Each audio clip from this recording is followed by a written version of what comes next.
Saudara-saudari yang terkasih, kita jumpa lagi dalam Pelita Hati di Honian Channel hari ini, Sabtu 5 Juli 2025, hari biasa dalam Pekan Biasa yang ke-13. Bersama saya, Roma Thomas Suratno SC dari Komunitas SC Teluk Betung, Bandar Lampung, mendengar dan merenungkan Sabda Tuhan, yakni firman Tuhan yang tersurat dalam Injil Matius, bab atau pasal 9, ayat 14 sampai dengan ayat 17.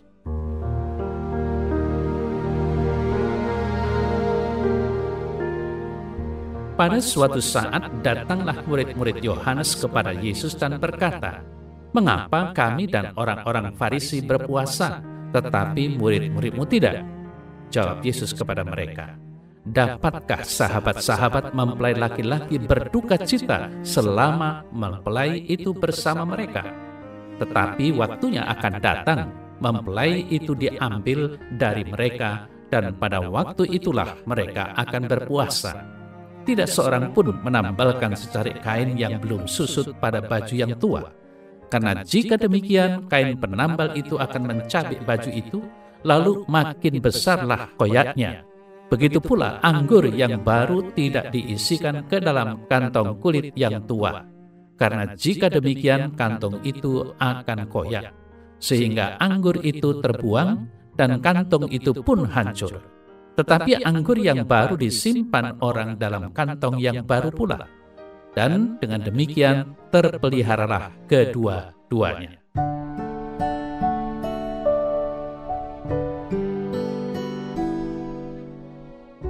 Saudara-saudari yang terkasih, dalam warta Injil hari ini dikisahkan bahwa para murid Yohanes dan orang Farisi merasa bahwa mereka telah melakukan kewajiban puasa dengan baik. Melihat bahwa murid Yesus tidak melakukan puasa, maka mereka menegur murid Yesus dengan berkata, "Kami dan orang Farisi sudah berpuasa, tetapi mengapa murid-mu tidak?" Murid-murid Yohanes tidak bisa menerima bahwa mereka telah melakukan kewajiban puasa, sementara murid Yesus tidak. Saudara-saudari yang terkasih, dalam hal ini, Yesus mau menekankan dua hal. Pertama, bahwa para muridnya tidak perlu berpuasa selagi ada bersama Dia. Lalu yang kedua, bahwa tujuan orang berpuasa ialah agar mereka dapat mendekatkan diri bersatu dengan Yesus. Jika seseorang sudah bersatu dengan Yesus, maka dia tidak perlu lagi berpuasa. Tetapi akan tiba waktunya bahwa mempelai akan diambil daripadamu, maka pada waktu itulah kamu harus berpuasa. Saudara-saudara yang terkasih, pesan yang mau disampaikan oleh Yesus melalui perikop ini cukup jelas.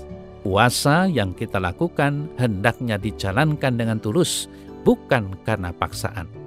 Kemudian, jika kita melihat orang lain tidak berpuasa, hendaknya kita mengajak mereka. Lalu, apapun yang kita lakukan, hendaknya kita sadari untuk menjadikan hidup kita lebih suci, dekat dengan Tuhan, dan kelak beroleh hidup bahagia bersama Yesus. Saudara-saudari yang terkasih, kita menyadari bahwa salah satu cara bertobat adalah dengan berpuasa. Orang Yahudi berpuasa 2 kali seminggu, yakni Senin dan Kamis. Semasa Yesus hidup, muridnya tidak berpuasa, karena Yesus, sang pengantin, sedang berada bersama mereka. Istilahnya, mereka sedang bergembira dalam pesta nikah. Namun, sesudah Yesus wafat dan bangkit, para murid berpuasa.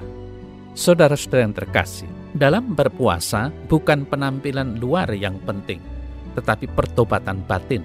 Karena itu, bukan hanya hari, jam, atau jumlah makanan yang penting dalam berpuasa, tetapi mutunya. Yang utama bukan kuantitas, tetapi kualitas. Saudara-saudara yang terkasih, coba kita pikirkan bersama. Sebelum komuni, gereja tidak lagi mewajibkan kita berpuasa setelah jam 12 malam, tetapi wajib berpuasa 1 jam sebelumnya. Tujuannya apa? Agar kita lapar dan haus akan Yesus Kristus. Kita rindu bertemu dengannya.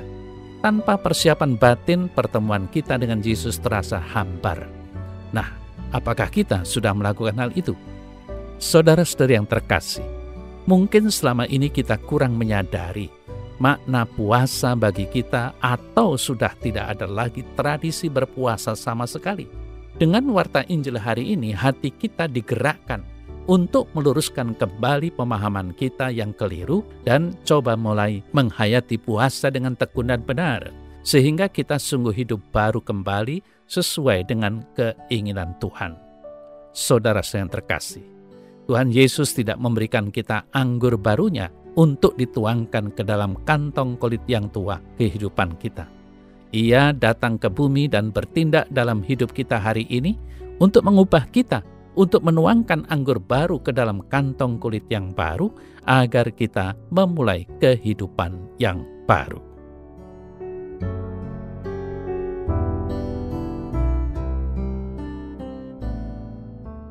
Dalam nama Bapa dan Putra dan Roh Kudus. Amin. Ya Tuhan Allah, berilah aku senantiasa kesadaran akan pentingnya puasa dalam hidupku. Semoga dengan puasa itu, aku benar-benar menyadari akan kerinduanku untuk hidup dekat denganmu, sehingga kekudusanmu mengalir ke dalam hidupku. Terpujilah namamu kini dan sepanjang segala masa. Amin. Semoga Allah yang Maha Kuasa memberkati saudara dalam nama Bapa dan Putra dan Roh Kudus. Amin.